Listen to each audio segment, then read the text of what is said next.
Yeah. Positive stuff. Facebook. That's what I was just going to say. Yeah, Facebook. So we just talked about Amazon, which had a negative $7 per share come out. But on the positive side, and I know you like to say, don't bet against Mark Zuckerberg, right? Don't bet against the Zuck. The future, the metaverse is the future. We'll all be doing meetings virtually, right? I think that was good to see that Facebook kind of regrouped a little bit, and there were some positive earnings that came out here because there was a lot of negative sentiment around companies reporting earnings. Obviously, there's been some companies like Amazon and a couple the other day that weren't as great, but there's been some positive signs as well.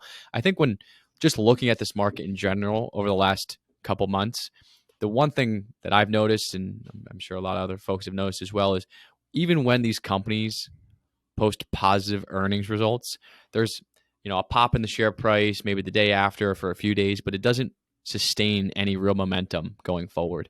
So we're in a tough macro setup, or we're in a tough market environment right now with a lot of different headwinds. And I think once you start to see some of these companies have sustained momentum, in their stock charts, then that's when a lot of people will start being less pessimistic on the market. But until then, it's really tough right now to.